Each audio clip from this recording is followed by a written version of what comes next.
Hi guys, welcome back to my channel. അപ്പം fight club എന്ന് പറയുന്ന സിനിമ കണ്ടു. ഇതിൻ്റെ മെയിൻ സംഭവം എന്ന് പറഞ്ഞാൽ നമ്മുടെ ജി സ്ക്വാഡ് ലോകേഷ് കനകരാജിൻ്റെ പ്രൊഡക്ഷനാണ്. ഫസ്റ്റത്തെ സിനിമയാണ് ഫൈറ്റ് ക്ലബ്ബ്. ഇതിൽ ജി സ്ക്വാഡിൻ്റെ ടൈറ്റിൽ കാർഡുണ്ട്, അടിപൊളിയാണ്. അതിൽ നമ്മുടെ LCU മ്യൂസിക് തന്നെയാണ് വരുന്നത്. കുറേ ഗൺ ഷോട്ടൊക്കെ വരുന്നത് അടിപൊളിയായിരുന്നു, വെരി നൈസ്. അപ്പം പടം എങ്ങനെയുണ്ടെന്ന് ചോദിച്ചു കഴിഞ്ഞാൽ it was really good movie, നല്ലൊരു പടമായിരുന്നു. ഇത് റൈറ്റർ വന്നിട്ട് വിജയകുമാർ തന്നെയാണ്. വിജയകുമാർ എന്നൊക്കെ എല്ലാവർക്കും അറിയായിരിക്കും വിശ്വാസം. ഉറിയടി 1, 2 പിന്നെ സുറാറെ പോർട്ടിൽ ഡയലോഗ് എഴുതിയത് വിജയകുമാറാണ്.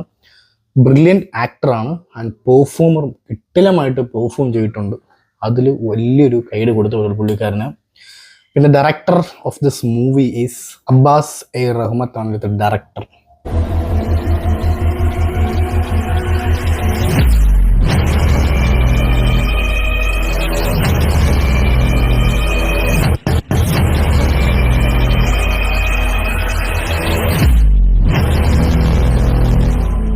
അപ്പം അടിപൊളി പടമായിരുന്നു, ഒരുപാട് എൻജോയ് ചെയ്യാൻ പറ്റിയ പടം. നമ്മുടെ അങ്കമാലി ഡയറി സിനിമയില്ല ലിജോ പള്ളിശ്ശേരി എടുത്ത അതിൻ്റെ ഒരു തമിഴ് വെർഷൻ, ഒരു മിനി തമിഴ് വെർഷൻ പോലെയുണ്ട്. അങ്കമാലി സ്ഥലത്തിൽ എത്തൂല, പക്ഷേ അതിലൊരു മിനി വെർഷൻ പോലെയുണ്ട്. നല്ല രസമുണ്ട്, കാരണം നല്ല സ്റ്റോറി ആയിരുന്നു. ഫസ്റ്റ് ഓഫ് ഓൾ നല്ല സ്റ്റോറി ആയിരുന്നു. റിട്ടൺ ബൈ വിജയകുമാറാണ്. സ്റ്റോറി ശശി എന്നതാണ് സ്റ്റോറി കൊണ്ടുവന്നത്. നൈസായിട്ട് എടുത്തിട്ടുണ്ട്. BGM score music Govind Vasantha. Okay, കുഴപ്പമില്ല. BGM സ്കോർ അടിപൊളിയായിരുന്നു. മ്യൂസിക് ഒരെണ്ണം, അത് ഒരു മലയാളം തമിഴ് മിക്സ് സോങ് ആണ്, പക്ഷേ BGM അടിപൊളിയാണ്. അതിൽ നമുക്ക് ഈ പടം കാണുമ്പോൾ നമ്മൾ മാക്സിമം നിങ്ങൾ ഡോൾബി അറ്റ്മോസിൽ നോക്കാം, തിയേറ്ററിൽ നിങ്ങൾ കാണാം. ബിക്കോസ് ആ ഒരു അറ്റ്മോസ് ഫീൽ, ആ എഫക്ട്സ് വേറെ ലെവലിലാണ് എടുത്ത് വെച്ചിരിക്കുന്നത് അറ്റ്മോസ്. പിന്നെ മേക്കിംഗ് അടിപൊളിയായിരുന്നു. പിന്നെ എല്ലാവരും പെർഫോമൻസ് ഒരു രക്ഷയില്ല, അടിപൊളി പെർഫോമൻസ് എല്ലാവരും.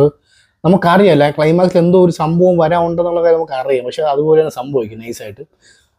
ചിലതൊക്കെ നമുക്ക് പ്രെഡിക്റ്റബിൾ ആണ്, പക്ഷേ കൊള്ളാം, അടിപൊളി എടുത്തിട്ടുണ്ട്. അതാണ് കാര്യം. നമുക്ക് ടൈം വർത്ത്, പൈസയും വർത്തിട്ടാണ്. So please go watch in theatres. ഞാൻ വീണ്ടും പറയുന്നത്, നിങ്ങൾ മാക്സിമം ഒരു ഡോൾബി അറ്റ്മോസ്ഫിയർ കാണാൻ പോയെങ്കിൽ ഇച്ചിരി കൂടെ ബെറ്റർ ആയിരിക്കും, കാരണം സൗണ്ട് എഫക്ട്സ് അത്രയുണ്ട് കാര്യങ്ങൾ. പിന്നെ നടി പുള്ളിക്കാരുടെ പേര് ഞാൻ വിട്ടുപോയി. Okay fine. അതിൽ നടിക്കൊന്നും വലിയ റോളില്ല ആക്ച്വലി. ഇതിൽ മാക്സിമം അവരുടെ ലൈഫ് സ്റ്റോറി ഇറങ്ങി കാണിക്കുന്നതാണ് സിനിമ. അപ്പം അവരിലുണ്ടാകുന്ന ഒരു പ്രശ്നങ്ങളും, നോട്ട് ഫാമിലി ഇഷ്യൂസ്, ഒരു പൊളിറ്റിക്കൽ ഇഷ്യൂ, അത് വലുതാവുന്ന ഒരു തീമിലാണ് സ്റ്റോറി പോകുന്നത്. പക്ഷെ അടിപൊളിയാണ്. എസ്പെഷ്യലി ഫൈറ്റ് സീക്വൻസ് ഒക്കെ അടിപൊളി എന്ന് പറഞ്ഞാൽ ആക്ഷൻ സീക്വൻസ് പറഞ്ഞാൽ അങ്ങനത്തെ ആക്ഷൻസ് ഒന്നും അല്ല, നാടൻ അടിയാണ്, പട്ടിയടി. പിന്നെ ഇതിൽ സർട്ടിഫിക്കറ്റ് കൊടുത്ത മെയിൻ റീസൺ ഞാൻ വിചാരിച്ചത് ഭയങ്കര ഗോറായിരുന്നു. ഗോർ സീൻസ് അല്ല, ഏറ്റവും കൂടുതൽ ഡ്രഗ്സും കാര്യങ്ങളൊക്കെ കൂടുതൽ കാണിക്കുന്നുണ്ട്. മേ ബി അതായിരിക്കും സർട്ടിഫിക്കറ്റ് കൊടുത്തത്. ഗോർ സീൻസ് ഒക്കെ ഉണ്ട്, അത്യാവശ്യം ഗോർ സീൻസ് ഒക്കെ ഉണ്ട്. But very nice movie. ഞാൻ ഒരുപാട് എൻജോയ് ചെയ്തു.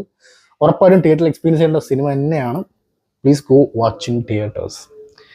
അപ്പം ലോകേഷിൻ്റെ ഫസ്റ്റത്തെ പടം അങ്ങനെ സക്സസ്ഫുൾ ആയിട്ട് വന്നിട്ടുണ്ട് പ്രൊഡക്ഷനിൽ. അടുത്ത പടം നോക്കാം. എനിക്ക് തോന്നുന്നു 2024 അതൊരു ഷോർട്ട് ഫിലിം വരുന്നുണ്ട്, LCUവിൻ്റെ 10-15 മിനിറ്റ് വരുന്ന ഷോർട്ട് ഫിലിം വരുന്നുണ്ട്.